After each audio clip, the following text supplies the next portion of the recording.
നമസ്കാരം, ഞാൻ Meenu, speech language മെത്തോളജിസ്റ്റ്. വിക്കുള്ള ധാരാളം ആളുകൾ നമ്മുടെ ഇടയിലുണ്ട്. കുട്ടികളിലും മുതിർന്നവരിലും കണ്ടുവരുന്ന ഒരു ഡിസോർഡറാണ് വിക്ക് അഥവാ സ്റ്റാമറിങ്. എന്താണ് സ്റ്റാമറിങ്? തുടർച്ചയായി സംസാരിക്കുവാൻ സാധിക്കാതിരിക്കുക, സംസാരത്തിനിടയിലും തുടക്കവും ആവർത്തനങ്ങൾ വരുന്നു, അതുപോലെ ബ്ലോക്കുകൾ വരുന്നു. എന്ന് വെച്ചാൽ പറയാൻ ഉദ്ദേശിക്കുന്ന വാക്കുകൾ വായിൽ നിന്ന് പുറത്തേക്ക് വരുന്നില്ല, ബ്ലോക്കായി കിടക്കുന്നു. ഇങ്ങനെയുള്ള ഡിസ്ഫ്ലുവൻസീസ് കൂടുന്നതാണ് വിക്ക് എന്ന് പറയുന്നത്. പല കാരണങ്ങൾ കൊണ്ടും വിക്ക് ഉണ്ടാകാം. എന്നാൽ ആളുകളുടെ ഇടയിൽ ഇതിനെക്കുറിച്ച് പലതരത്തിലുള്ള തെറ്റിദ്ധാരണകളും അതുപോലെ സംശയങ്ങളുമുണ്ട്. ഈ ഒരു വിഷയത്തെക്കുറിച്ചാണ് ഇന്നത്തെ വീഡിയോയിലൂടെ ഡിസ്കസ് ചെയ്യുന്നത്. ഒന്നാമതായി, വിക്ക് മരുന്ന് കഴിച്ചാൽ മാറുമോ എന്നുള്ള സംശയമാണ്. വിക്കിന് മരുന്നുണ്ടോ എന്ന് ചോദിച്ച് ധാരാളം ആളുകൾ നമ്മുടെ ക്ലിനിക്കിൽ വരാറുണ്ട്. അവരോടായി പറയാനുള്ളത്, വിക്ക് എന്ന ഡിസോർഡർ മരുന്നുകൊണ്ട് മാറ്റുവാൻ സാധിക്കുന്നതല്ല. റെഗുലർ ആയിട്ടുള്ള സ്പീച്ച് തെറപ്പിയിലൂടെ മാത്രമേ വിക്ക് മാറ്റുവാൻ സാധിക്കുകയുള്ളൂ. സ്പീച്ച് തെറപ്പി ടെക്നിക്കുകളും എക്സസൈസുകളും ഉപയോഗിച്ചാണ് വിക്ക് ട്രീറ്റ് ചെയ്യുന്നത്. മറ്റൊരു സംശയമാണ് വിക്ക് പൂർണ്ണമായി മാറ്റുവാൻ സാധിക്കുമോ എന്നുള്ളത്. ഇത് വിക്ക് ഉണ്ടാകുവാനുള്ള കാരണത്തെ ഡിപ്പെൻഡ് ചെയ്തിരിക്കും. ഏതെങ്കിലും തരത്തിലുള്ള ന്യൂറോളജിക്കൽ ഫാക്ടേഴ്സ്, അതായത് ബ്രെയിനിന് ഏറ്റ ക്ഷതമോ മറ്റോ ആണ് കാരണമെങ്കിൽ അത്തരത്തിലുള്ള വിക്കം പൂർണ്ണമായി മാറ്റുവാൻ പലപ്പോഴും സാധിക്കാറില്ല. എന്നാൽ മറ്റ് കാരണങ്ങൾ കൊണ്ടുണ്ടാകുന്ന ഡിസ്ഫ്ലുവൻസീസ് ട്രീറ്റ് ചെയ്ത് മാറ്റുവാനും സാധിക്കാറുണ്ട്.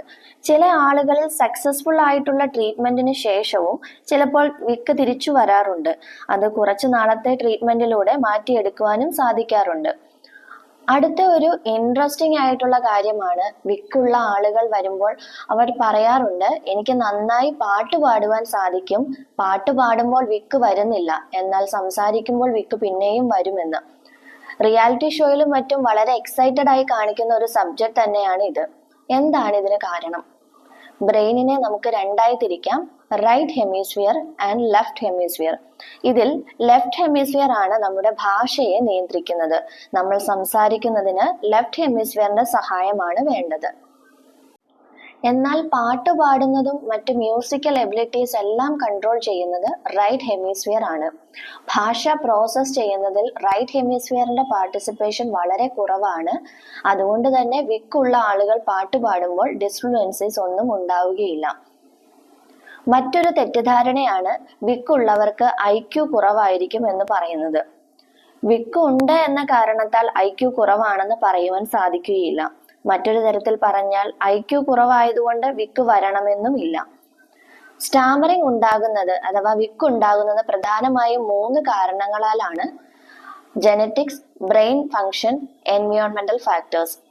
പാരമ്പര്യമായി വിക്ക് വരാം. അതുപോലെ ബ്രെയിൻ ഇഞ്ചുറീസ്, സ്ട്രോക്ക് അങ്ങനെയുള്ള ബ്രെയിൻ ഡിസോർഡേഴ്സ് കൊണ്ടും വിക്ക് വരാം. മറ്റൊന്ന് എൻവയോൺമെന്റൽ ഫാക്ടേഴ്സ് ആണ്. അതായത് സ്ട്രെസ്, ആൻസൈറ്റി, നമ്മുടെ റുട്ടീനിൽ ഉണ്ടാകുന്ന ചേഞ്ചസ്, ചില മെഡിസിൻസിന്റെ സൈഡ് എഫക്റ്റ്, ഇതെല്ലാം കൊണ്ടും സ്റ്റാമറിങ് ഉണ്ടാകാം. ഇവയൊക്കെയാണ് പ്രധാനമായും നമ്മൾ കേൾക്കുന്ന സംശയങ്ങൾ. വിക്കുള്ള ആളുകൾ ഒരുപാട് കളിയാക്കലുകൾ നേരിടുന്നവരാണ്.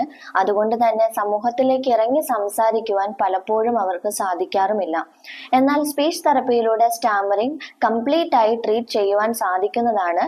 നിങ്ങൾക്ക് പരിചയമുള്ളവരോ നിങ്ങളുടെ ബന്ധുക്കളോ ആരെങ്കിലും സ്റ്റാമറിങ് മൂലം ബുദ്ധിമുട്ടുന്നുണ്ടെങ്കിൽ ഈ ഒരു മെസ്സേജ് അവർക്കായി ഷെയർ ചെയ്യുക. Thank you for watching.